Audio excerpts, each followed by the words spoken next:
Hello, new लक्ष्य academy पे आपका बहुत बहुत स्वागत है। कैसे हैं सभी लोग? बढ़िया। मुझे लग रहा है सब कुछ अच्छा चल रहा होगा। तो आज हम आपको बताएंगे पॉलिटी के बारे में। किसके बारे में? पॉलिटी। बड़ा ही मजेदार सब्जेक्ट है, क्योंकि हर जगह देखो पॉलिटी ही पॉलिटी है।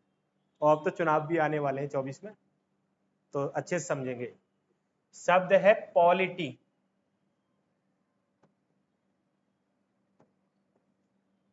इसका मतलब है राज्य नीति। राज्य नीति। तो पॉलिटी का जो मीनिंग है उसका मतलब हुआ राज्य नीति। तो राज्य की नीति, राज्य की क्या नीति है? मतलब एक राज्य होता है, उसको किस प्रकार से हमें चलाना है, और उसमें रहने वाले लोगों की बहुत सारी समस्याएं होती हैं, उनका हमें निदान करना है। सुरक्षा की भी बात है, बहुत सारी चीजें हैं। तो सबसे पहले हम राज्य को समझते हैं कि राज्य होता क्या है, राज्य क्या है, स्टेट क्या है। सबसे पहले इसी को समझेंगे, क्योंकि राज्य को नहीं समझ पाएंगे तो हम फिर राजनीति को कैसे समझ पाएंगे? राजनीति नहीं आ सकती ना समझ में। तो सबसे पहले राज्य को देखेंगे। क्या देखेंगे? राज्य क्या है।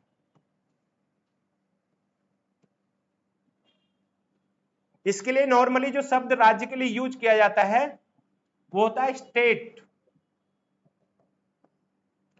स्टेट। अब स्टेट के बारे में आपने सुना हो, बहुत सारे स्टेट हैं इंडिया में, जिसमें उत्तर प्रदेश है, हरियाणा है, आपका पश्चिम बंगाल है, बिहार है, राजस्थान है। लेकिन यहां पर इस राज्य का मतलब किसी देश के राज्य से नहीं है। इस राज्य का मतलब है, यहां पर राज्य का मीनिंग है राष्ट्र से। किससे मतलब है? राष्ट्र से। और राष्ट्र को दूसरा नाम बोलते हैं देश। क्या बोलते हैं? देश। समझ गए ना? तो जब पॉलिटी में पहली बार राज्य की बात की जाती है तो उस राज्य का मतलब देश से होता है, राष्ट्र से होता है। किससे होता है? देश से होता है, राष्ट्र से होता है। हम नॉर्मली उसको स्टेट, राज्य की तरह उसको नहीं ले सकते। समझ गए ना? यहां पे मैं राज्य की जो बात कर रहा हूं वो एक देश की बात कर रहा हूं, राष्ट्र की बात कर रहा हूं। हमारा देश कौन सा है? भारत। तो मैं यहां भारत की बात कर रहा हूं, ये जो राज्य नाम ले रहा हूं। क्लियर?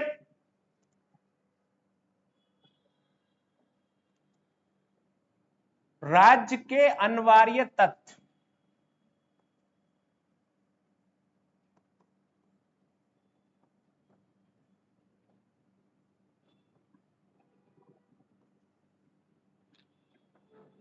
नोट।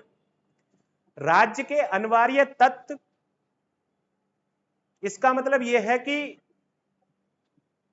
राज्य क्या है उसको हम किस प्रकार से समझ सकते हैं।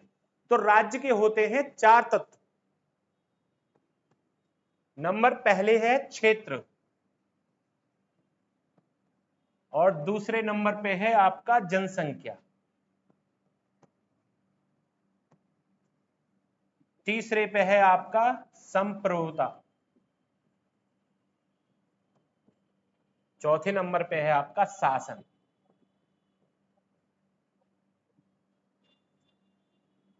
क्या है? शासन। तो कोई भी राज्य होगा उनमें ये 4 चीजें होना बहुत जरूरी है। अगर 4 चीजें नहीं होंगी उसके अंदर तो उसको हम राज्य नहीं कह सकते। और विद उदाहरण के हम इन्हें विद एग्जाम्पल के साथ साथ समझते भी रहेंगे। बहुत कठिन चीज नहीं है, बहुत इजी है पढ़ना। बस टेंशन मत लो, जब समझाने वाला है तो फिर हम किस चीज की टेंशन लेना। इतना कठिन नहीं है। लोग पहले ही बैठ जाते हैं, ओंगना शुरू कर देते हैं, समझ में नहीं आ रहा है। उस चीज को देखो, उस चीज को समझो, सही तरीके से उस पर थोड़ा सा दिमाग लगाओ। बहुत आसान है, इतना कठिन नहीं है। पहले मैंने बता दिया आपको राज्य। एक राज्य होता है जैसे उत्तर प्रदेश है, एक राज्य होता है जैसे पश्चिम बंगाल है, एक राज्य होता है जैसे कि आपका बिहार है। लेकिन यहाँ राज्य की जो बात कर रहा हूं मैं, वो राज्य की बात कर रहा हूं देश से। और देश के जो है 4 तत्व होते हैं आवश्यक। ये 4 जो तत्व हैं, इनमें से चारों का होना अनिवार्य है। अगर ये चारों नहीं होंगे तो हम उसको राज्य नहीं बोल सकते। सबसे पहले होता है क्षेत्र। जैसे हम भारत की बात करें तो उत्तर में देखेंगे आपका अफगानिस्तान है, भारत से लगा हुआ। पश्चिम में आपका पाकिस्तान है। उत्तर में दूसरा देश चाइना पड़ता है, उत्तर पूर्व में। फिर आपका पूर्व में पड़ता है म्यांमार, उसके बाद में नीचे श्रीलंका, बांग्लादेश भी है। तो ये चारों तरफ एक भारत की सीमा, एक क्षेत्र है, एरिया। ऐसे तो है नहीं कि कोई भी देश कितना भी बड़ा हो, किसी की कितनी भी मर्जी हो बढ़ा लो, नहीं नहीं, एक पूरा एक एरिया होता है जो सीमाओं से घिरा होता है, कंफर्म एरिया होता है, और फिर उसके बाद दूसरा देश या दूसरी कोई सीमा शुरू हो जाती है जिसमें उस देश का अधिकार नहीं होता। तो एक देश है, जैसे हमारा भारत ले लोगे तो उसकी भी एक सीमा है, और उसके चारों तरफ देश है, महासागर है। तो हमारा एक क्षेत्र निश्चित है, तो हमारा क्षेत्र निश्चित है, तो क्षेत्र तो क्लियर हो गया।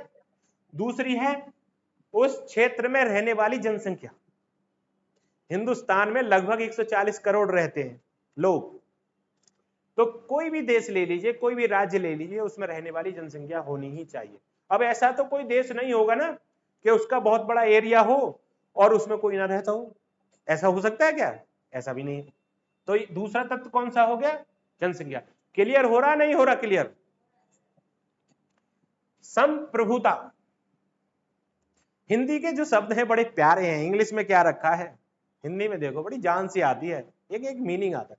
संप्रभुता, संप्रभुता का मतलब है अपने आप में सब तरीके से काबिल होना, मजबूत होना। मतलब डिसीजन चाहे देश के अंदर के हो, चाहे डिसीजन देश के बाहर के हो, इस देश पे जो भी राज कर रहा है, जो भी शासन कर रहा है, वो अपने आप स्वतः डिसीजन लेगा। और हमारे यहाँ कौन शासन कर रहे हैं? प्रधानमंत्री जी। तो हम वो कोई डिसीजन लेते हैं, वो किसी दूसरे देश से नहीं पूछते, वो अमेरिका से नहीं पूछते, रशिया से नहीं पूछते, वो स्वयं डिसीजन लेते। तो हर किसी देश की ये पहचान है कि अगर वो अपने सारे डिसीजन आंतरिक, मतलब कि देश के अंदर के, चाहे वो बाहर के हो, इंटरनेशनल, कुछ डिसीजन बाहर के भी तो लेने होते हैं ना, कुछ डिसीजन हमको बाहर से लेने होते हैं कि हमारा पाकिस्तान से कैसा संबंध रहेगा, हमारा अमेरिका से कैसा संबंध रहेगा, उससे हमें क्या समझौता करना है। तो हम स्वतंत्र हैं अपने आप में अपना डिसीजन लेने के लिए। इस गुण को, इस कैरेक्टरिस्टिक्स को क्या बोलते हैं? संप्रभुता। क्या बोलते हैं? संप्रभुता। समझ में आ गया? क्लियर हो गया? तीसरा है शासन, चौथा क्या है? शासन। शासन का मतलब होता है कि कोई भी इस क्षेत्र पे जो जनसंख्या है, उस पे जो देश है, उस पे किसी पार्टी का, किसी का शासन होता है, एक बॉडी होती है पूरी, और वो शासन कर रही होती है, और वो जवाबदेही होती है उस देश के प्रति। समझ रहे हो ना? जैसे हमारे यहाँ शासन होता है, डिफरेंट डिफरेंट पार्टियां आ जाती हैं, चुनाव होता है, फिर कोई और पार्टी आ जाती है, तो वो शासन, एक उसका जो राज्य है वो गवर्न होना चाहिए किसी के द्वारा। अब ऐसा तो कोई देश नहीं होगा ना, सिर्फ लोग रहते हैं भाई, शासन यहाँ पे नहीं चलता, ऐसा कोई है? तो चौथी पहचान क्या है? शासन है। समझ गए? क्लियर हो गया? Note down. कैसे कैसे दुखी नहीं रहना चाहिए आदमी को। आज तो बहुत ही गर्व का पल है, आज हम चांद को मुट्ठी में कर लेंगे पूरी तरह से, और आपके पास पूरा समय है पूरी दुनिया को मुट्ठी में करने का। तो प्लीज बहुत ही ध्यान से इसको, आराम से, इत्मीनान से सुनिए, इत्मीनान से देखिए। इतना कठिन नहीं है जितना लोगों ने कठिन बना दिया किसी चीज को। अगर आप उस चीज को समझेंगे और सही तरीके से उस पर ध्यान देंगे तो बहुत ही क्लियर है। पढ़ाई करना बहुत ज्यादा कठिन नहीं है, आसान है। बस आप थोड़ा सा उसमें दिमाग लगाइए, थोड़ा सा, ज्यादा नहीं, इतना नहीं कि अभी तलवार सर पे लटक रही है, इस तरीके से नहीं, बस मस्त होके पढ़ दे। अब आता है शासन के प्रकार।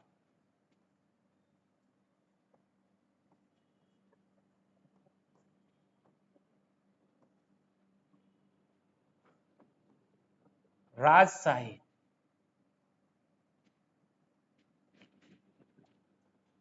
नंबर 2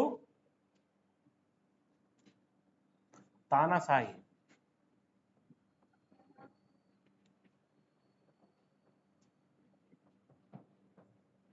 नंबर 3 साम्यवादी,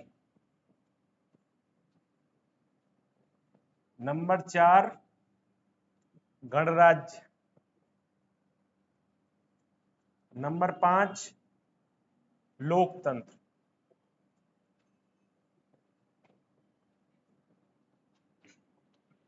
ये कितने प्रकार हो गए? 5। किसी भी राज्य पर शासन इन 5 तरीकों से हो सकता है। 5 तरीके में से कोई एक तरीका होगा। आप किसी भी देश को उठा के देख लीजिए, कहीं से भी उस पर कोई ना कोई एक इन्हीं 5 में से किसी एक प्रकार से शासन किया जा रहा हो। या तो वहां राजशाही होगी, या वहां तानाशाही होगी, या वहां साम्यवाद होगा, या वहां गणराज्य होगा, वहां लोकतंत्र होगा। कोई एक, जो एक से ज्यादा भी हो सकते हैं, लेकिन कोई एक का होना जरूरी है। समझ गए नहीं आप? क्लियर होगी? अब एक एक करके इन चीजों को क्लियर करते हैं। सबसे पहले राजशाही लेते हैं।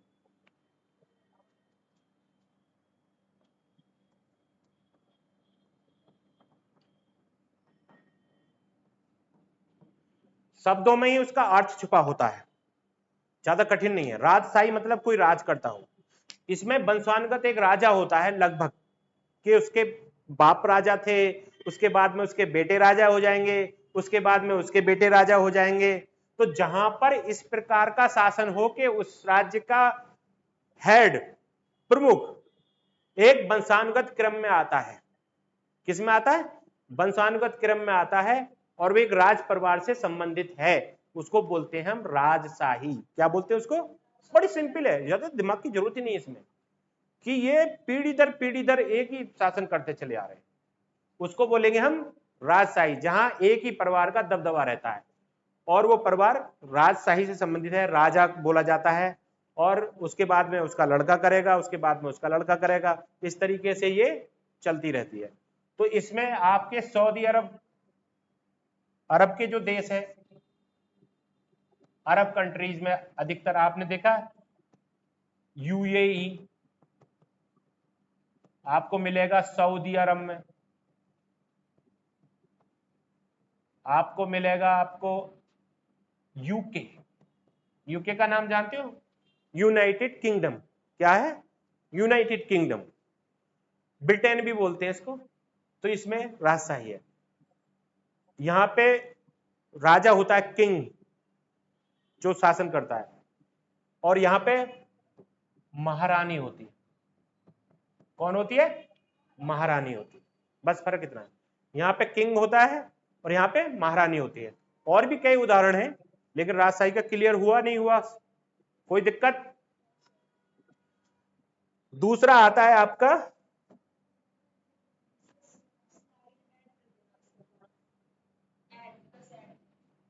प्लस का, अगली आ जाएगी तानाशाही। तानाशाही, ठीक है, इसको डिक्टेटरशिप बोला जाता है।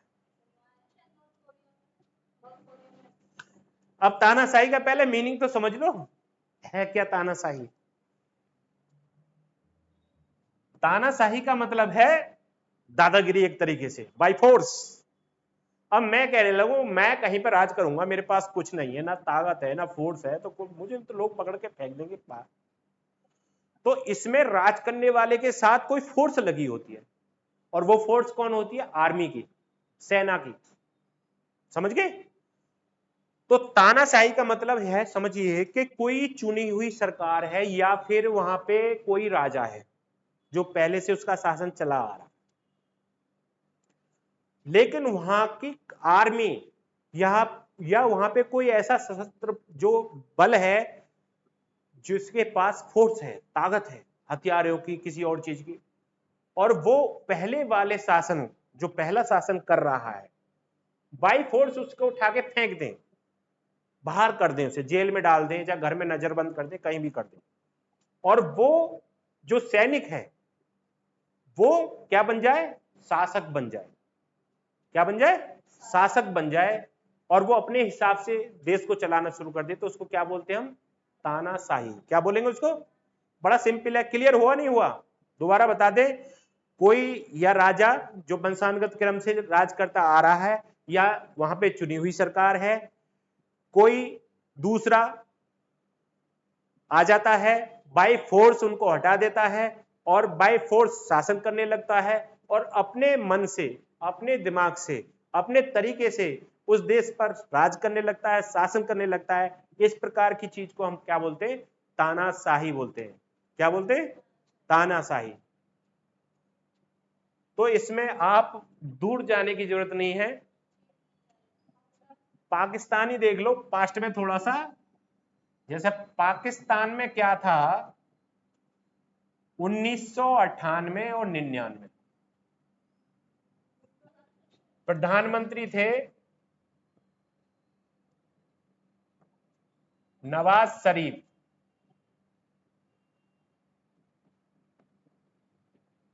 कौन थे?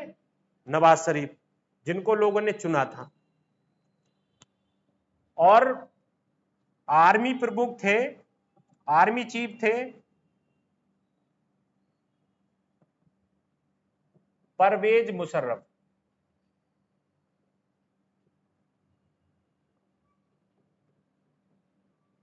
कौन थे? परवेज मुशर्रफ। बड़ा क्लियर समझ में आ जाएगा। 1998-99 प्रधानमंत्री पाकिस्तान का कौन था? नवाज शरीफ। और आर्मी चीफ कौन था? परवेज मुशर्रफ। परवेज मुशर्रफ ने इनको नजरबंद कर दिया, इस आदमी को। किसकी सहायता से? आर्मी की सहायता से। सारी आर्मी ने सब कुछ कैप्चर कर लिया, रेडियो स्टेशन का सब चीज, संसद, राष्ट्रपति भवन, सब पे बैठ गए जाके कि हमारा शासन है।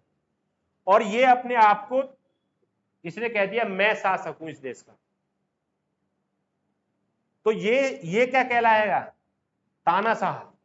क्या कहलाएगा? तानाशाह। और जो चल रही है, जो राज हो रहा है, उसका क्या बोलेंगे? तानाशाही। पाकिस्तान का तो इतिहास ही ऐसा है, भरा पड़ा है उसका इतिहास तानाशाही से। पीछे जिया उल हक हुआ, बहुत सारे उदाहरण है उसमें, और आगे भी होगा, इसकी भी पूरी पूरी संभावना है। क्योंकि देश जो चलता है ना, वो विश्वास से चलता है। और विश्वास होना चाहिए आपको अपने संविधान में, अपने देश में, अपनी जनता में। एक सैनिक राइफल लेके किसी के साथ चल रहा है सुरक्षा में, तो ताकत तो उसी के पास है, क्योंकि उसके हाथ में राइफल है, उसके हाथ में गोली है। लेकिन वो एक निहत्थे आदमी की हेल्प वो कर रहा है, सुरक्षा किसके विश्वास से कर रहा है? क्योंकि उसको चुना गया है सुरक्षा के लिए। और वो इस बात को देखता है कि जिस सुरक्षा में मैं लगाया गया हूं, अगर इसको कोई परेशानी होती है तो मैं अपनी जान भी दे सकता हूं। तो विश्वास होना चाहिए किसी देश को चलाने के लिए, वो विश्वास की कमी वहां के लोगों में है। इसलिए कोई ना कोई परवेज मुशर्रफ से आगे भी आता रहेगा और ये किस्सा वहां पे चलता रहेगा। दूसरा उदाहरण मैं बता रहा हूं, म्यांमार। अब देश ही बता देता हूं, यहां भी तानाशाही अभी आंग सांग सू की थी वहां पे, और उनको जबरदस्ती जेल में डाल दिया, और वहां के जो आर्मी चीफ हैं आजकल वो अपनी सरकार चला रहे हैं, तो वो तानाशाही हो गई। समझ गए? सद्दाम हुसैन ने भी यही इराक में काम किया था। आपका उत्तरी कोरिया में किम जोंग, वो भी तानाशाह है उत्तरी कोरिया में। इराक में सद्दाम हुसैन था, लीबिया में गद्दाफी था। ये लोग तानाशाह रहे, इन्होंने जबरदस्ती एक फोर्स के दम पर देश पे कब्जा किया और अपने हिसाब, अपने मन के हिसाब से वो देश चलाया। क्लियर हो गया? नहीं हो गया? बोलो, ये ऐड यहीं से हो जाएगा। समझे बेटा? नहीं समझे? जल्दी बोलो फटाफट। अब आता है इसके बाद साम्यवादी। साम्यवादी का मतलब होता है कि यहां पर पार्टियां नहीं होती बहुत सारी, एक ही कुछ लोगों की, ऐसे नहीं कि उसमें सब आ जाए, कुछ लोगों की एक ही पार्टी होती, एक ही पार्टी, और वो ही अपने हिसाब से सरकार वहां का शासन चलाएगी। साम्यवादी में कुछ लोगों की एक ही पार्टी होती है और वो ही अपने वहां का शासन चलाती है। और यहां पर एक और बात है, अधिकतर जहां पे साम्यवादी हैं, यहां पर सरकार की आप बुराई नहीं कर सकते। जनता जो है सरकार के किसी भी डिसीजन को गलत नहीं ठहरा सकती, और कहीं पे भी बुराई नहीं हो सकती सरकार की। अगर किसी ने ऐसा किया तो उसको जेल जाना पड़ सकता है। हमारे यहाँ क्या, हमारे लोग तो प्रधानमंत्री को भी कुछ बोल देते हैं, राष्ट्रपति को भी कुछ बोल देते हैं, कार्रवाई हो या बाद में ना हो, बहुत लोग हैं ऐसे, ऐसे खराब लोग भी हैं जो एक, हाँ आप देखेंगे किसी भी मीडिया में कि लोग प्रधानमंत्री को उल्टा सीधा बोल रहे हैं। तो लेकिन डेमोक्रेसी होने की वजह से बोले कि हमारे संविधान में स्वतंत्रता दी गई है, फंडामेंटल राइट है, लेकिन उसका कुछ लोग नाजायज फायदा उठाते हैं और उसको गलत बोल देते हैं, लेकिन जेल नहीं जाते, कुछ लोग बच भी जाते हैं। लेकिन यहां ऐसा है कि अगर आपने यहां पर कुछ गलत बोला सरकार के खिलाफ कोई डिसीजन की, तो आपको जेल में डाल दिया जाएगा। सामने बात समझ में आ गया? थोड़ा थोड़ा समझाया जा रहा है आपको, जैसे जैसे चीजें आगे बढ़ती जाएंगी और विस्तार से इनको क्लियर किया जाएगा। अब उसके बाद आता है आपका,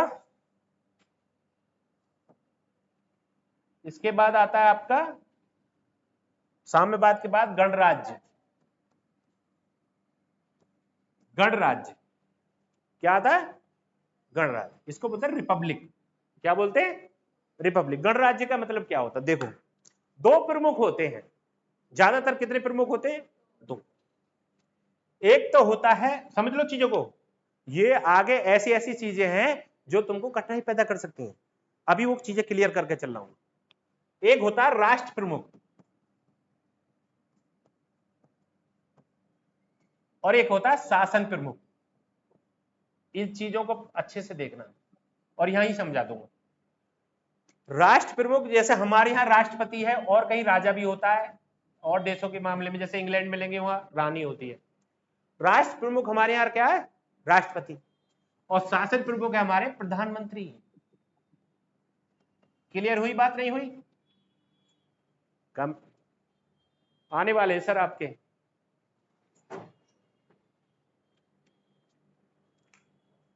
तो राष्ट्र प्रमुख क्या है? राष्ट्रपति है। और शासन प्रमुख क्या है? प्रधानमंत्री है। क्लियर?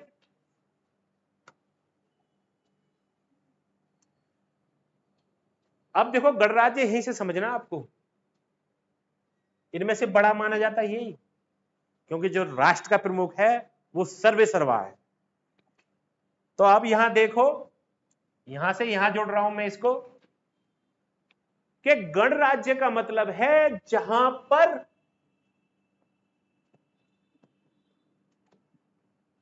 राष्ट्र के प्रमुख का चुनाव हो।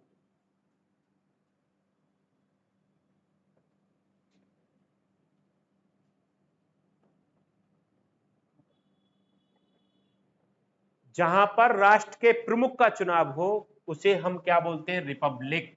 क्या बोलेंगे? बहुत आसान चीज है, ज्यादा दिमाग लड़ाने की कोई जरूरत नहीं है, इतना सिंपल है ये कि बहुत ही ज्यादा। अगर आपसे कोई रिपब्लिक के बारे में पूछे, कहीं भी प्रश्न किया जाए, तो बहुत ही आसान है, सीधा सा जवाब देना है कि जहां राष्ट्र के प्रमुख का चुनाव किया जाता है, चुना जाता है, वो देश गणराज्य बोला जाएगा। और जहां पे राष्ट्र के प्रमुख का चुनाव नहीं होता, वो देश गणराज्य नहीं हो सकता। तो हमारे यहां राष्ट्रपति का चुनाव होता है या नहीं होता है? हम पहले एमएलए एमपी चुनते हैं और फिर वो एमपी एमएलए राष्ट्रपति का चुनाव करते हैं। अप्रत्यक्ष रूप से वो हम ही चुनते हैं, क्योंकि जिनको हमने चुना है वो चुन रहे हैं, तो हम नहीं चुन। तो मेरा कहने का मतलब है, हमारे यहाँ राष्ट्रपति का चुनाव होता है, तो हम रिपब्लिक हुए या नहीं हुए? तो हम रिपब्लिक हुए। संविधान की प्रस्तावना में साफ साफ लिखा हुआ, पहली लाइन पढ़ ली, कि हम भारत के लोग भारत को संपूर्ण प्रभुत्व संपन्न समाजवादी पंथ निरपेक्ष लोकतांत्रिक गणराज्य। तो गणराज्य का उसमें जिक्र आया, तो गणराज्य का मतलब होगा रिपब्लिक। और वो भी एक बताऊंगा। तो गणराज्य, गणराज्य का जहां मतलब है कि जहां राष्ट्रपति का चुनाव हो रहा हो, राष्ट्र के प्रमुख का चुनाव हो। समझ में आ गया? क्लियर करता हूं अभी।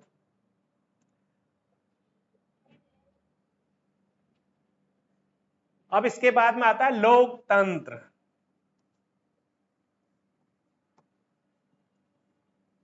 डेमोक्रेसी बहुत ही आसान है, बस थोड़ा सा हमसे क्लियर करवाओ। अगर कहीं कोई दिक्कत आए तो आप हमसे पूछ सकते हैं। लोकतंत्र, डेमोक्रेसी, इसका भी लिख लीजिए भाई सब। जहां पर शासन के प्रमुख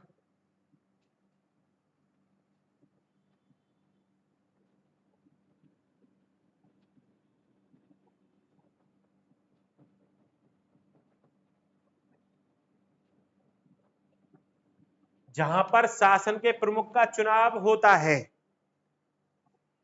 जहां पर शासन के प्रमुख का चुनाव होता है वो देश डेमोक्रेटिक होता है, और जो प्रक्रिया उसको डेमोक्रेसी बोलते हैं। मतलब लोकतंत्र, लोकतंत्र का मतलब लोक मतलब लोगों से है, जनसंख्या, तंत्र मतलब सिस्टम, सिस्टम मतलब सरकार।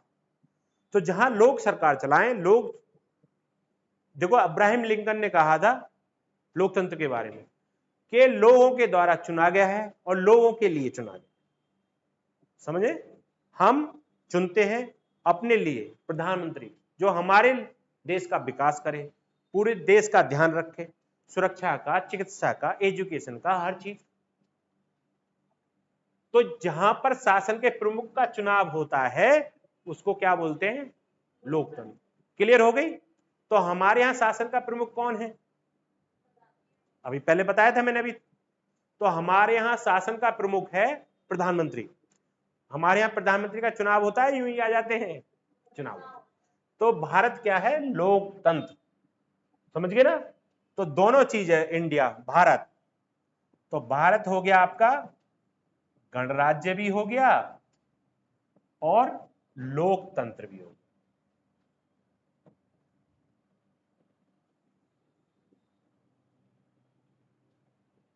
आप जो संप्रभुता संपन्न, प्रभुत्व संपन्न जो शब्द बोल रहे थे उसका मीनिंग मतलब होता है अपने आप में अपने डिसीजन लेने के लिए सक्षम होना। हम दो प्रकार के डिसीजन हमारे देश में लिए जाते हैं, किसी भी देश में दो प्रकार के डिसीजन होते हैं। एक तो होते हैं आंतरिक। आंतरिक का मतलब होता है कि देश की अपनी समस्याओं के लिए डिसीजन लेना।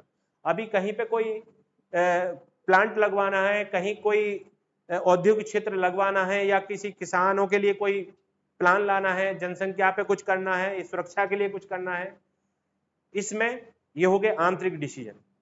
अब बाहरी डिसीजन ये होते हैं कि हमें अभी कुछ माल, कुछ चीजें मंगवानी है बांग्लादेश से, हमें कुछ सामान पहुंचाना अमेरिका, हमें कुछ समझौते भी करने हैं बाहर देशों से, ये होते हैं बाहरी। तो संप्रभुता का मतलब है कि हम आंतरिक और बाहरी दोनों निर्णय अपने आप ले सकें, उसको बोलते हैं संप्रभुता। संप्रभुता। समझ गए? क्लियर हो गया? तो मेरा कहने का मतलब है कि अगर हम अभी बांग्लादेश से कोई समझौता कर रहे हैं, अमेरिका फोन करेंगे क्या कि जी कर ले? तो ये गुण जो है हमारा संप्रभुता संपन्न नहीं होगा। हम बांग्लादेश से डिसीजन लेते हैं तो खुद ही फोन अपने आप में कमेटी बिठाते हैं, जो संसद में मामला रखा जाए, कमेटी में रखा जाए, फिर हम जो डिसीजन लेते हैं अपने आप लेते हैं कि हमें यह समझौता उनसे करना है या नहीं करना है, और करना है तो किन शर्तों पर करना है, ये हम ही लेते हैं। इसको बोलते हैं संप्रभुता संपन्न। क्लियर? भारत गणराज्य है, लोकतंत्र है। आपसे कोई भी पूछे गणराज्य क्यों है, लोकतंत्र क्यों है, तो आप क्लियर हो, बता सकते हो। अच्छा, साम्यवादी कोई बड़ी बात नहीं है। जैसे मैंने बताई राजशाही, राजशाही का मतलब है कि जैसे कोई कोई जो है नाम है रणजीत, या नाम रख लो मनोज। एक छोटी सी बात बता रहा हूं आपको, ये राजा है, इसके पहले भी राजा हुए, इसके बाप दादा सब, इसके बाद में इसका लड़का राजा हो गया, इसके बाद इसके राजा, ये होगी राजशाही। दूसरी बात तानाशाही में बता दिया मैंने आपको।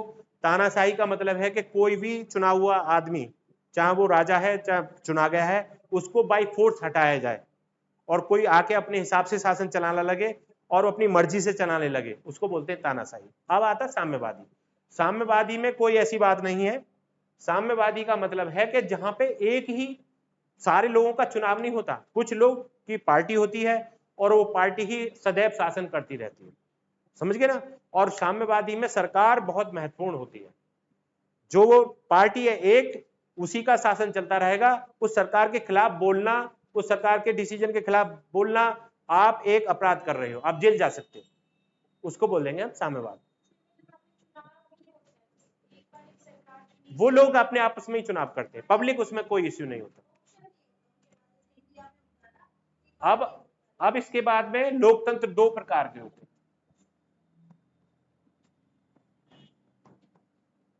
लोकतंत्र के प्रकार, लोकतंत्र कितने प्रकार के होते हैं? दो प्रकार। एक होता है आपका प्रत्यक्ष लोकतंत्र,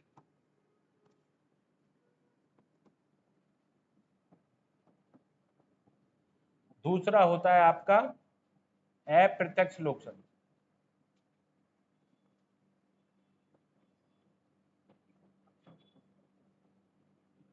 अप्रत्यक्ष लोकतंत्र, ये डायरेक्टिव डेमोक्रेसी, वो इनडायरेक्टिव डेमोक्रेसी, दोनों को समझ लेते। डेमोक्रेसी के अर्थ में जाइए, थोड़ा सा समझिए, ध्यान देके समझिए। डेमोक्रेसी के अर्थ में जाइए थोड़ा सा। डेमोक्रेसी का अर्थ का मतलब ये है कि जहां लोगों का शासन हो, जहां लोग शासन करते हो, अपने नुमाइंदे चुनते हैं और नुमाइंदे जो होते हैं वो सरकार बनाते हैं और वो राज करते हैं, शासन चलाते हैं। समझ रहे हो? तो एक तरह से पब्लिक का ही शासन बोला जाए। तो पब्लिक का शासन तो यहां भी है और पब्लिक का शासन यहां भी है। नाम में क्या है कि प्रत्यक्ष लोकतंत्र है, ये क्या है आपका अप्रत्यक्ष लोकतंत्र है। तो दोनों जगह तो पब्लिक का शासन है। तो प्रत्यक्ष का मतलब होता है डायरेक्टिव, मतलब कि यहां से लोग सीधे सीधे जुड़े हुए हैं डिसीजन लेने के लिए। सरकार तो है ही, लेकिन कुछ मामलों में सरकार जनता से भी सलाह लेती है और सलाह का भी, उस सलाह का इंपोर्टेंस होता है। सरकार कहती है जनता ऐसा करवा रही है तो हम करेंगे ऐसा। तो छोटे छोटे कोई देश जिसकी जनसंख्या ज्यादा नहीं है, छोटी सी है, तो वहां इसी किसी भी कोई भी प्रकार का सर्वे कराना आसान है जहां लोग कम हो। तो स्विट्जरलैंड में है ऐसा। सब मामलों में नहीं, सरकार चाहे तो लोगों से हेल्प ले सकती है।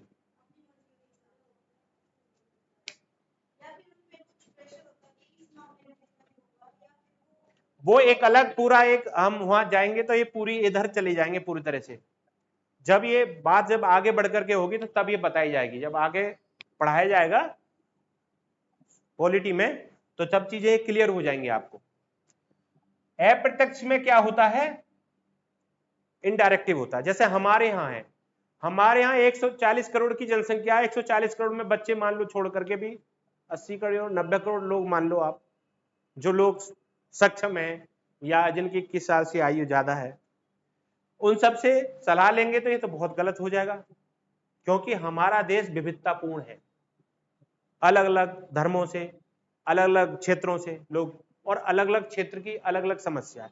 अब कहीं पे असम की समस्या को उत्तर प्रदेश वाले क्या जाने, या उत्तर प्रदेश की समस्या को असम वाले क्या जाने अच्छे से, तो हमारे उस तरीके से हम उसको लागू नहीं कर सकते। तो हमारे यहाँ पहले 10 लाख पे एक एमपी का चुनाव होता है। किसका चुनाव होता है? 10 लाख पे एक एमपी का चुनाव होता है।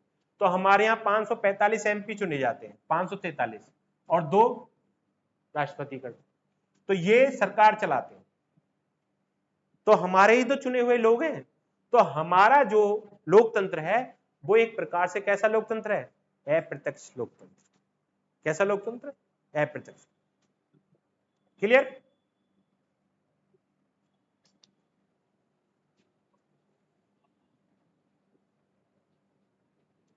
अब अप्रत्यक्ष लोकतंत्र भी दो प्रकार का होता है।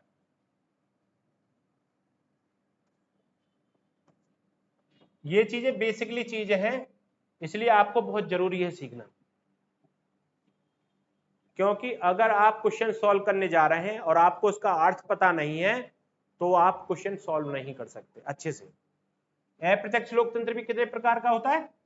दो प्रकार का। एक होता है प्रेसिडेंशियल, अध्यक्षात्मक। दूसरा होता है संसद, पार्लियामेंट्री। समझ गए?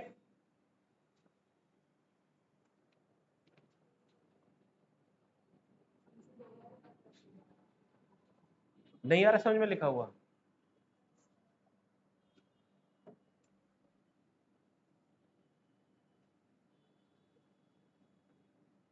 अप्रत्यक्ष लोकतंत्र दो प्रकार का होता है। नंबर 1 अध्यादेशात्मक,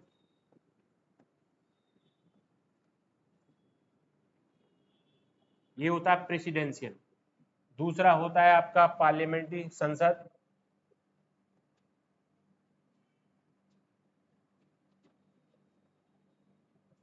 ठीक है, अब समझ में आया?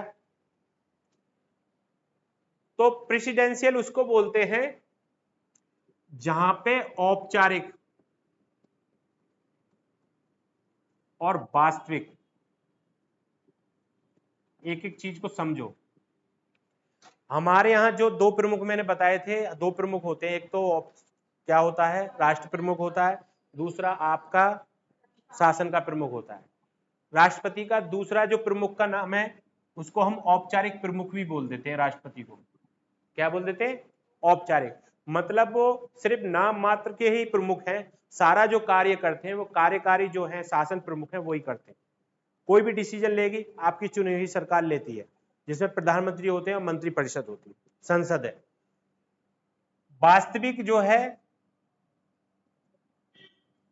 वास्तविक प्रमुख हो गया प्रधानमंत्री, लेकिन प्रेसिडेंशियल में ये दोनों एक ही होता है, एक ही व्यक्ति होता है। क्या होता है? एक ही व्यक्ति होता है, उसको कहते हैं प्रेसिडेंट। क्या बोलते हैं उसको? प्रेसिडेंट। आप देखेंगे अमेरिका, यूएसए, यूएसए में राष्ट्रपति होता है, वहां पे डेमोक्रेसी तो वहां पे भी है और अप्रत्यक्ष है, लोग चुनते हैं, लेकिन वहां पे प्रधानमंत्री ना होकर एक राष्ट्रपति ही होता है। वो राष्ट्र का भी प्रमुख है और वो शासन का भी प्रमुख है। तो ऐसी व्यवस्था को क्या बोलते हैं हम? इसको बोलेंगे हम प्रेसिडेंशियल, हिंदी समझ में ना आए तो। और ये संसद वाला जो हिसाब किताब है हमारे यहाँ पे, इसमें क्या होता है, औपचारिक प्रमुख और आपका वास्तविक प्रमुख,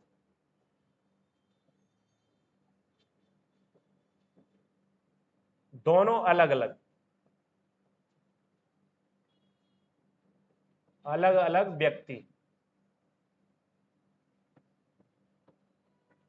समझ में आ गया? बोल रहा हूं मैं, पार्लियामेंट्री में, संसद में ये होता है कि औपचारिक प्रमुख और आपका वास्तविक प्रमुख दोनों अलग अलग होते हैं। जैसे हमारे यहाँ राष्ट्रपति होता है प्रेसिडेंट, और प्रधानमंत्री होता है। औपचारिक प्रमुख राष्ट्रपति होता है और वास्तविक प्रमुख प्रधानमंत्री होता है। तो हमारे यहाँ जो है वो पार्लियामेंट्री है। कैसा है? पार्लियामेंट्री। क्लियर हो गया? अब एक चीज और देखिए, यहां पे एक नए प्रकार का भी अप्रत्यक्ष लोकतंत्र है।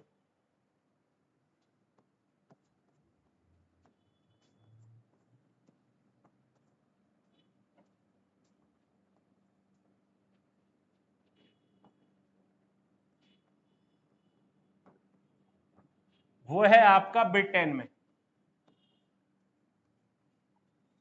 कहां है? ब्रिटेन में। वो कैसे अलग है बताओ आप, बताओ कैसे अलग है वो?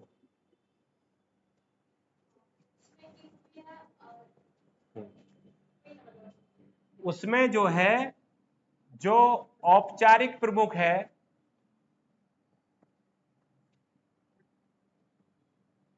वो है महारानी, चुनाव नहीं होता।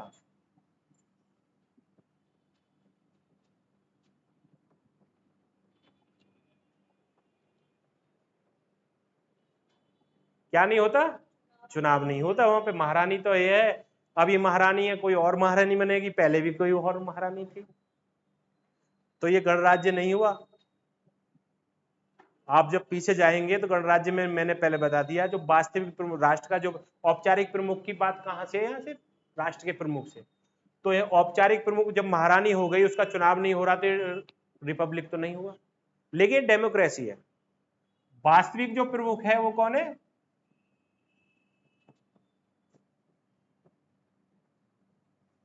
वास्तविक प्रमुख है आपका प्रधानमंत्री। क्या इंग्लैंड में प्रधानमंत्री होता है? होता है।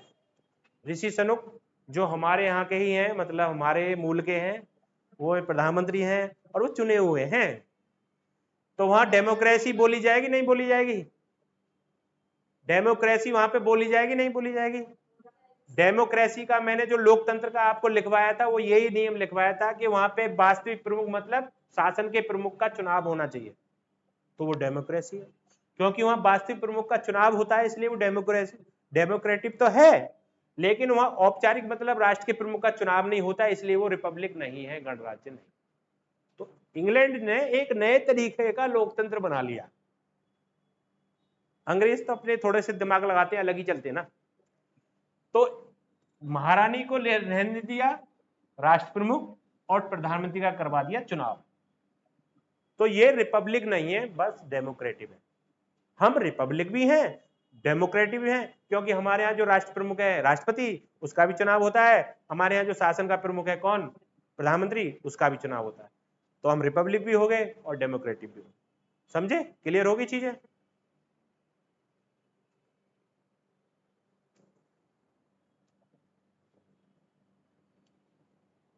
अब चलते हैं, ये आपको मैंने थोड़ा थोड़ा पॉलिटी के बारे में बता दिया है जो बहुत ही जानकारी आपको होनी चाहिए थी। हो सकता है आपके एसएससी वगैरह एग्जाम में ये क्वेश्चन इनमें से नहीं बने, लेकिन जो आगे क्वेश्चन बनेंगे उस क्वेश्चन की भाषा को समझने के लिए, उस क्वेश्चन में जो शब्द आएंगे उनको समझने के लिए आपको इसका ज्ञान होना बहुत जरूरी है। एक्चुअली होता क्या है कि जितने भी कोई पढ़ाने वाला, मैं कमेंट नहीं करता, वो शुरू हो जाते हैं ये इंपॉर्टेंट है, ये कर लो, ये कर देंगे, ये कर लो, ये हो जाएगा। तो बच्चे बहकावे में आ जाते हैं और करते रहते हैं। रट्टा मार उसको बोलते हैं। रट्टा मार, जो चीज आपकी समझ में ना आए और आप उसको रट लिए हो, वो रट्टा मार है। रट्टा मारने से कभी भी सफलता हासिल नहीं होती, मैं लिख के देता हूं। आप सिर्फ समय बिगाड़ते रहो। और दूसरी बात, सफलता का कभी शॉर्टकट नहीं होता। शॉर्टकट मार रहे थे अभी कल परसों, कौन पता है आपको? बताओ कौन? रसिया वाले।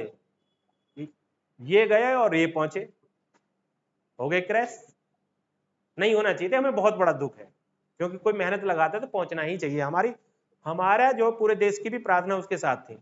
लेकिन जो चीज आप बहुत जल्दी कर रहे हो, एक उसके रिदम में नहीं कर रहे हो, तो आप असफल होने का आपका खतरा बहुत ज्यादा होता है। ठीक है? तो मेरा कहने का मतलब है ये चीजें आपको बहुत जरूरी थी। अगर इसको चीज को नहीं समझ पाओगे तो आगे क्वेश्चन को नहीं पढ़ पाओगे। मैं बता रहा हूं ना कि एक सब संवैधानिक होता है,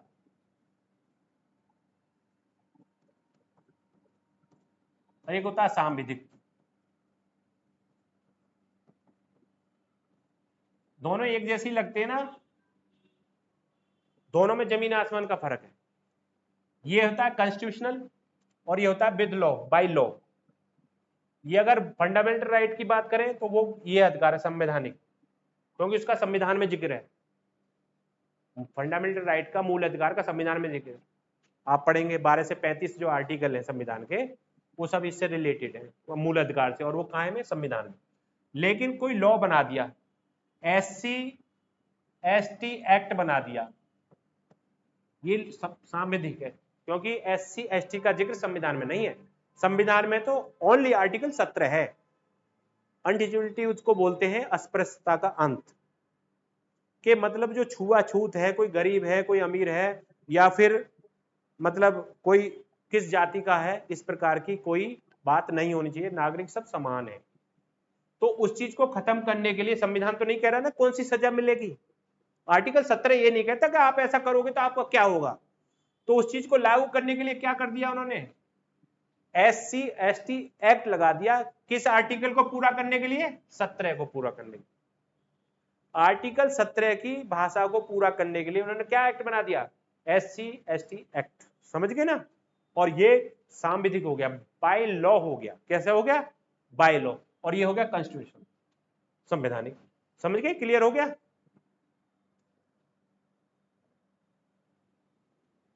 अब किसी भी देश को चलाने के लिए कहीं कुछ लिखा होता है, कुछ नियम कायदे होते हैं।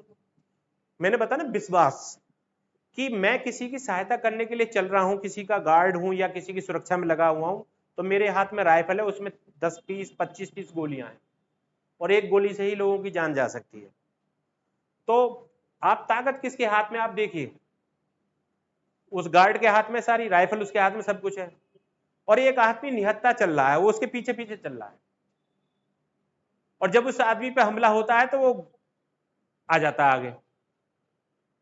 जब वो आगे आ जाता है वो आदमी मर भी जाता है उसके लिए। तो इस चीज में कौन है? विश्वास। आप जो विश्वास जताते हो कि ये मेरा देश है, मैं किसी की ड्यूटी कर रहा हूं, ये मेरा कर्तव्य है, इसके लिए अपनी जान भी दे सकता हूं। तो जब ये विश्वास होता है तब देश बनता है। और ये कहीं ना कहीं किसी भी देश को चलाने के लिए कुछ कायदे नियम भी होने चाहिए, नहीं होने चाहिए? तो कहीं भी वो लिखे होने चाहिए, नहीं होने चाहिए? नहीं तो कोई सरकार आएगी अपने हिसाब से चलाएगी, कोई दूसरी सरकार आएगी अपने हिसाब से चलाएगी। तो राज्य को चलाने के सबसे जरूरी क्या होती है? संविधान की। किसकी जरूरी है? आपके कोर्स पे आ रहे हैं अब हम। किसकी जरूरत होती है? संविधान की। हर चीज में लिखा है। एक मीटर लेते हो ना आप, जब दुकान पे जाते हो बोलते हो बजाज से 4 मीटर कपड़ा दे दो, 2 मीटर दे दो, तो मीटर जो निकाल कर रखता है ना वो, उसकी एक डेफिनेशन है, और एक मीटर बना हुआ रखा भी है लैब में। अगर कहीं भी इश्यू खड़ा हो जाए तो उस मीटर की डेफिनेशन है, परिभाषा है कि एक मीटर होगा क्या, नहीं होगा कैसे? कि जब आप गए कपड़ा लेने बजाज के यहां, तो बजाज पेन निकालेगा अपने उसमें से, जेब में से, और पेन से कह देगा 1 2 3 4, इतना सा कपड़ा देख के दे, होगा 4 मीटर। तो लेने वाला भी कहां वो है कम,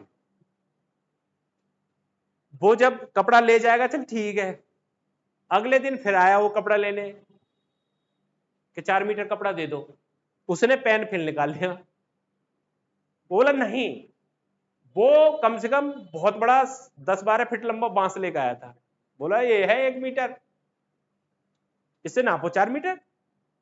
तो वहां तो झगड़ा हो गया। किस में हो गया झगड़ा? बजाज में और खरीदने वाले में। खरीदने वाला बोल रहा था कि इससे नापिए, और बजाज कह रहा नहीं मैं पेन से नापूंगा। तो उस चीज का, उस कॉन्फ्लिक्ट का अंत करने के लिए, उस रार का अंत करने के लिए वो मीटर की डेफिनेशन लिखी हुई है कहीं पर। तो एक डेफिनेशन बना दी गई, 1 मीटर ये होगा, और सारी दुनिया उस मीटर मानती। तो ऐसे ही जब कोई लॉ चलेगा, किसी देश में शासन सुरक्षा का भी मामला है, और जनता के लिए चिकित्सा का भी मामला है, एजुकेशन का है, बहुत सारी चीजें होती है, तो वो एक लॉ के अनुसार चलनी चाहिए। और वो लॉ लिखा होता है किसमें? संविधान में। किसमें लिखा है? संविधान। ये संविधान की आवश्यकता है किसी। हमारा जो संविधान बना वो एक साथ नहीं बन गया। 15 अगस्त 1947 से पहले हम अंग्रेजों का शासन था, गुलाम थे। उस गुलामी को, जंजीर को तोड़ते हम 15 अगस्त 1947 को आजाद हुए। संविधान सभा का गठन 15 अगस्त 1947 से पहले ही हो गया है, वो डिटेल में हम जाएंगे बाद में। लेकिन उससे भी पहले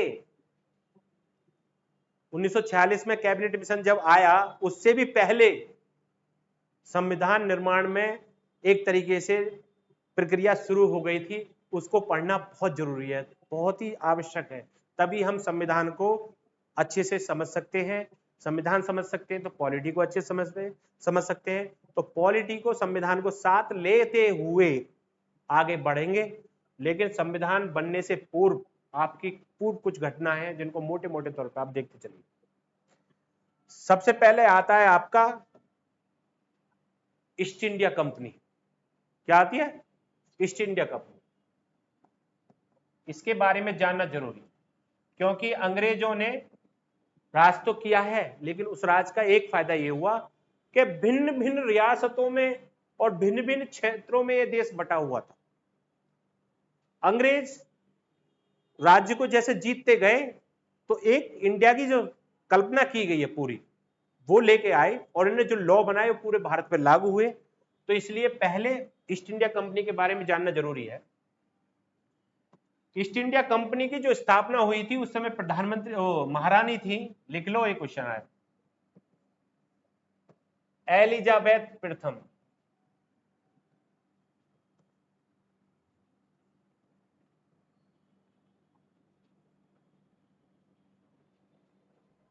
कौन थी? और इन्होंने जो स्थापना की है कंपनी की, एक चार्टर के द्वारा हुई है।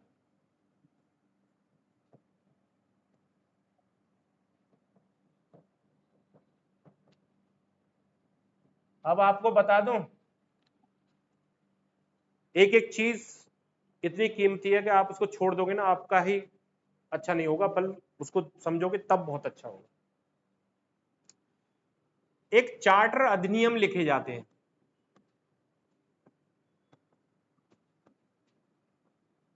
और एक लिखा जाता है भारत शासन अधिनियम।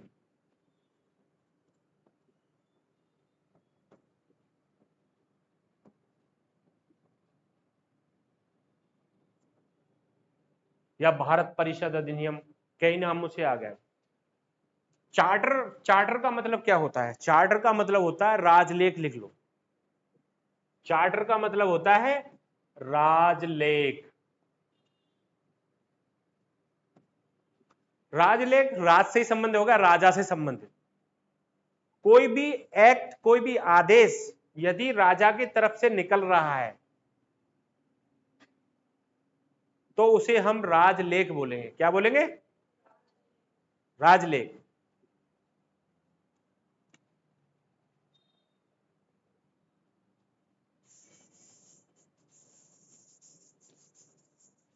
तो चार्टर के द्वारा स्थापना हुई, इसका मतलब महारानी ने एक आदेश निकाला।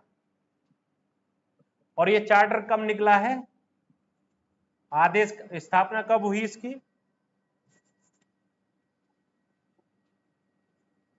चार्टर पर हस्ताक्षर किए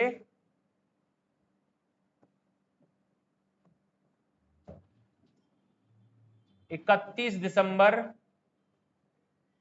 1600। कितने को? 31 दिसंबर 16 को। ईस्ट इंडिया, मैं क्वेश्चन लिखवा रहा हूं, ये लिख लीजिए आप, मैं बोल रहा हूं। ईस्ट इंडिया कंपनी की स्थापना 31 दिसंबर 1600 को हुई और एक चार्टर के द्वारा हुई। ठीक है, और ये लिखने की जरूरत नहीं है, आप चार्टर समझ गए होंगे, महारानी होगी तो वही चार्टर लागू करेगी। समझे? क्लियर हो गए नहीं? अच्छा, आगे देखिए।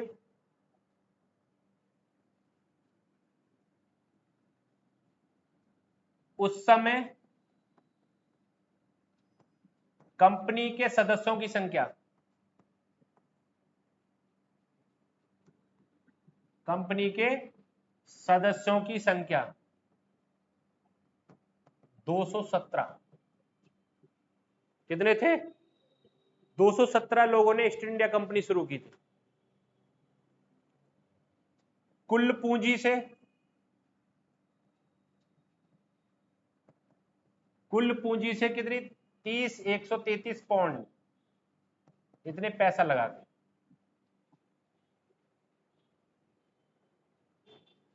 कब स्थापना हुई? 31 दिसंबर 1600 को एक चार्टर के द्वारा हुई। और चार्टर ये लिखने की जरूरत नहीं, क्योंकि चार्टर हमेशा राजलेख होता है, राजा ही लागू करेगा, कोई दूसरा आदमी लागू नहीं कर सकता। राजलेख मतलब सिग्नेचर की है महारानी एलिजाबेथ ने। मैं आपको अनुमति देती हूं कि आप ऐसे ऐसे करके करो। ये एक्चुअली व्यापार कंपनी थी, बिजनेस करना था इसको। पूर्वी देशों के लिए। किसके लिए? पूर्वी देशों, हम ईस्ट में ही आते थे, इंडिया, इंडिया हो गया, चाइना हो गया, और भी बहुत सारे देश थे, उन सबके व्यापार करने के लिए इजाजत दी किसने? महारानी ने, एक राजलेख के द्वारा। और उस राजलेख पे सिग्नेचर किए 31 दिसंबर 1600 को। और कितने लोग थे? 217 लोग उसमें शामिल थे। और कुल पूंजी कितनी थी? 133 पाउंड। और पूर्वी देशों से व्यापार कितने समय के लिए? 15 वर्ष। कितने समय के लिए? 15 वर्ष। समझ गए ना? पूछो पूछो पूछो। पूर्वी देश है कि यूरोप आपका जो पड़ता है हमसे पश्चिम में पड़ता है, और यूरोप कंट्रीज है आपका ब्रिटेन, इंग्लैंड।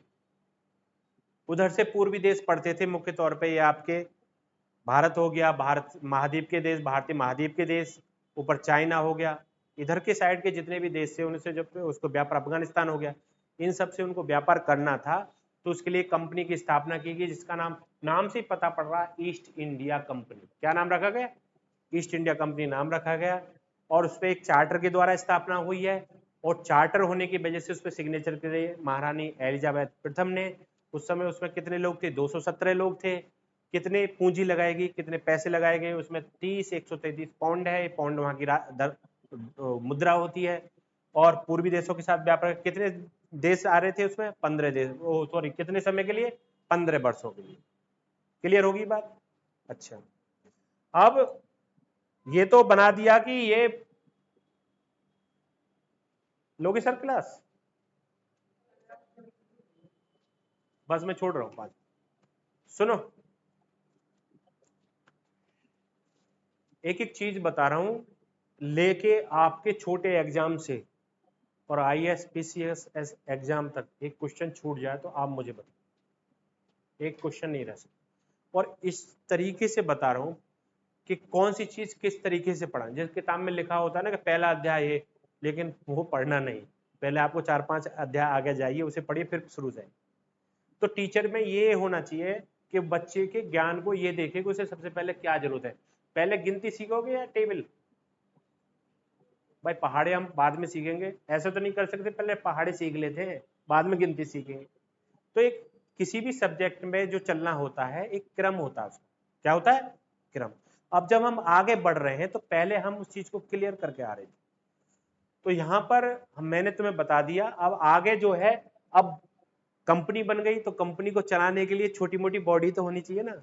अभी आप कोई दुकान खोलोगे तो उसके भी एक नियम होंगे, होंगे नहीं कि कोई दुकान पे बैठ जाए जाके, कितने टाइम तक कौन बैठेगा। मतलब छोटी सी एक बात बता रहा हूँ, ये तो बहुत बड़ी कंपनी का नाम था, तो इसको भी चलाने के लिए गवर्नर बॉडी क्या थी वो देख लो।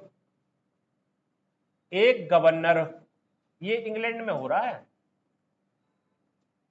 एक गवर्नर और एक उप गवर्नर और 24 अन्य सदस्य।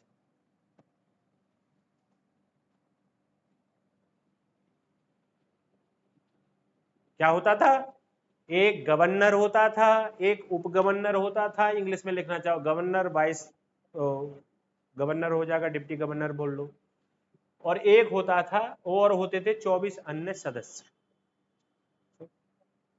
इसका नाम रखा गया गवर्नर और उसकी परिषद। गवर्नर और उसकी परिषद, किसी का नाम रखोगे जैसे हमारे यहां होता है संसद भवन, उसकी परिषद, ये था।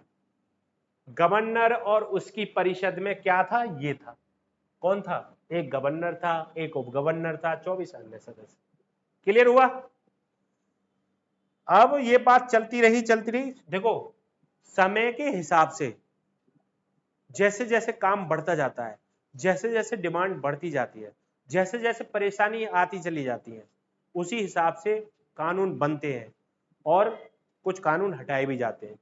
तो हमारा जब संविधान लागू हुआ, इसी में देख लो थोड़े से में, तो कितने सारे संशोधन हो गए, बहुत सारे संशोधन। क्यों हुए? आर्टिकल 368 के तहत संशोधन होता है। वो क्यों रखा गया है? वो इसलिए रखा गया है कि समय एक जैसा नहीं रहता। आज जो समस्या हो सकता है कि आगे जाके कोई और समस्या हो, तो देश के जो चलाने वाले हैं वो अपने हिसाब से समस्या का समाधान कर सके। नहीं तो एक बार लिख गया होता संविधान तो हमें दिक्कत होती। आज वो जो कानून है आज उसकी जरूरत नहीं है, बदलना जरूरी है। तो उसमें आर्टिकल 368 रखा गया है, उसमें यही छूट दी गई है कि आप संविधान का कुछ परिवर्तन कर सको। लेकिन वो आगे पढ़ेंगे, बड़ी मजेदार चीजें हैं कि संविधान सारा नहीं बदला जा सकता, कुछ ही बदला जा सकता। अब इसमें देखिए 1726 एक एक्ट आता है, वो भी चार्टर एक्ट है। जब तक चार्टर लिखा आता रहेगा ना, 1858 से पहले पहले चार्टर महारानी निकाल रही है सारे लेख, और उसके बाद में महारानी की घोषणा होती है। उसके बाद में जितने भी अधिनियम आते हैं उसमें वहां की सरकार शामिल रहती है। मैं आगे बताऊंगा, इस चीज को क्लियर करके चल रहा हूं। चार्टर का, जहां भी चार्टर लिखा आएगा वहां का मतलब है कि वो एक राजलेख है और वहां की राजा ने निकाला है। महारानी, महाराजा तो नहीं, महारानी। तो 1726 का चार्टर अधिनियम, ये थोड़ा सा महत्वपूर्ण है, एग्जाम में नहीं आएगा लेकिन समझने के लिए जरूरी है। आप कोई बड़े एग्जाम की तैयारी करो मैं उस तरीके से करा रहा हूं आपको कि अगर आप कल को 4 साल बाद 6 साल बाद पीसीएस का एग्जाम दो तो आपको तैयारी करने की जरूरत नहीं पड़ेगी, अगर सीरियसली लोगे तो। और यदि बोरिंग लेके ले रहे हो कि नहीं ये नहीं करना, ये बहुत ज्यादा हो रहा है, तो आपको दिक्कत हो जाएगी आगे जाके। तो इसलिए ज्यादा भी नहीं करवा रहा, लेकिन इतना करवा जितनी आपको आवश्यकता है। प्लीज गुड़िया, इस अधिनियम के क्या खासियत है? देखो इसमें 3 प्रेसिडेंसी थी भारत में, मद्रास, कलकत्ता और बंबई। कौन कौन सी थी? कलकत्ता, मद्रास, बंबई। अब मुंबई हो गया, पहले बंबई। ये है प्रेसिडेंसी।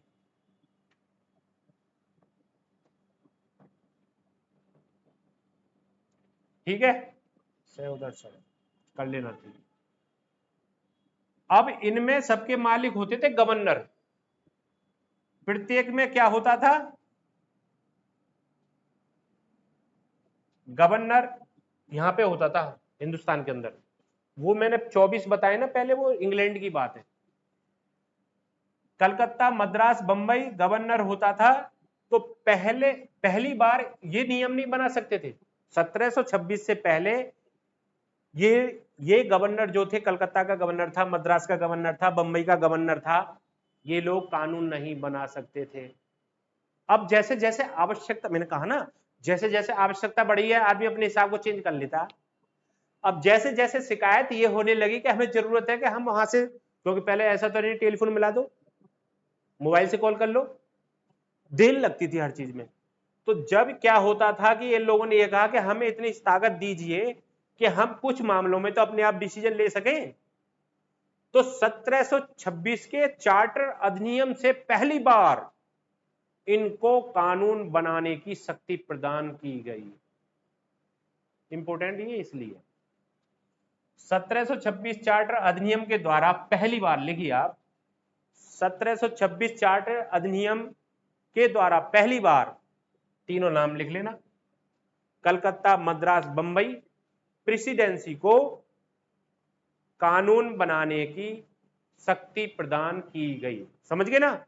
आप आपसे क्वेश्चन आ जाए कहीं पे भी ये लिखने को, या पूछ ले एग्जाम में कहीं भी कि कौन सा अधिनियम है जिसके द्वारा पहली बार भारत में मद्रास, कलकत्ता, बंबई प्रेसिडेंसी को कानून बनाने की इजाजत दी गई है, तो उसमें आंसर होगा 1726।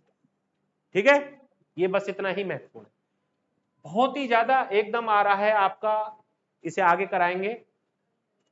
और ये बहुत ही ज्यादा इंपॉर्टेंट है, 1773 का रेगुलेटिंग एक्ट, ये बहुत महत्वपूर्ण है, इसे कराएंगे आगे। इससे क्या होगा बताऊं? इसको ऑफ कर दो बेटा।